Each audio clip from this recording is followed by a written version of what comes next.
സങ്കീർത്തനങ്ങൾ അധ്യായം 17. നിഷ്കളങ്കന്റെ പ്രതിഫലം. കർത്താവേ, എൻ്റെ ന്യായം കേൾക്കണമേ, എൻ്റെ നിലവിളി ശ്രദ്ധിക്കണമേ. നിഷ്കപടമായ എൻ്റെ അധരങ്ങളിൽ നിന്നുള്ള പ്രാർത്ഥന ശ്രവിക്കണമേ. എൻ്റെ വിധി അങ്ങയുടെ സന്നിധിയിൽ നിന്ന് പുറപ്പെടട്ടെ. അങ്ങയുടെ കണ്ണ് ന്യായം കാണുമാറാകട്ടെ.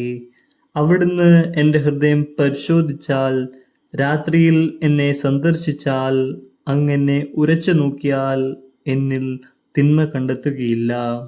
എൻ്റെ അധരങ്ങൾ പ്രമാണം ലംഘിക്കുകയില്ല.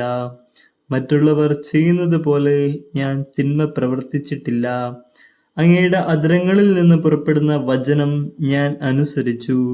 അക്രമിയുടെ പാതയിൽ നിന്ന് ഞാൻ ഒഴിഞ്ഞു നിന്നു. എൻ്റെ കാലടികൾ അങ്ങയുടെ പാതയിൽ തന്നെ പതിഞ്ഞു. എൻ്റെ പാദങ്ങൾ വഴുതിയില്ല. ഞാൻ അങ്ങയെ വിളിച്ചപേക്ഷിക്കുന്നു. ദൈവമേ, അങ്ങ് എനിക്ക് ഉത്തരമരുളും. അങ്ങ് ചെവി ചായ്ച്ച് എൻ്റെ വാക്കുകൾ ശ്രവിക്കണമേ. തൻ്റെ വലത് കൈയിൽ അഭയം തേടുന്നവരെ ശത്രുക്കളിൽ നിന്ന് കാത്തുകൊള്ളുന്ന രക്ഷക, അങ്ങയുടെ കാരുണ്യം വിസ്മയകരമായി പ്രദർശിപ്പിക്കണമേ. കണ്ണിൻ്റെ കൃഷ്ണമണി പോലെ എന്നെ കാത്തുകൊള്ളണമേ.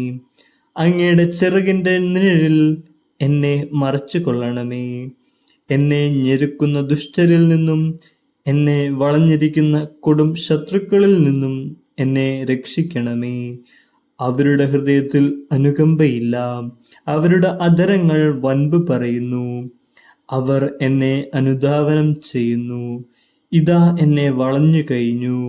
എന്നെ നിലം പതിപ്പിക്കാൻ അവർ എൻ്റെ മേൽ കണ്ണുവെച്ചിരിക്കുന്നു. കടിച്ചു ചീന്താൻ വെമ്പുന്ന സിംഹത്തെ പോലെയാണവർ.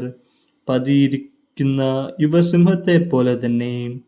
കർത്താവേ, എഴുന്നേറ്റ് അവരെ എതിർത്തു തോൽപ്പിക്കണമേ.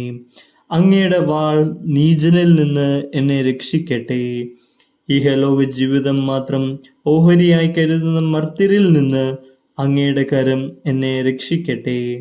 അങ്ങ് അവർക്ക് വേണ്ടി ഒരുക്കിയിരിക്കുന്നവ കൊണ്ട് അവരുടെ വയർ നിറയട്ടെ. അവരുടെ സന്തതികൾക്കും സമൃദ്ധമായി ലഭിക്കട്ടെ. മിച്ചമുള്ളത് അവരുടെ പേരക്കിടാങ്ങൾക്ക് വേണ്ടി നീക്കിവെക്കട്ടെ. നീതി നിമിത്തം ഞാൻ അങ്ങയുടെ മുഖം ദർശിക്കും.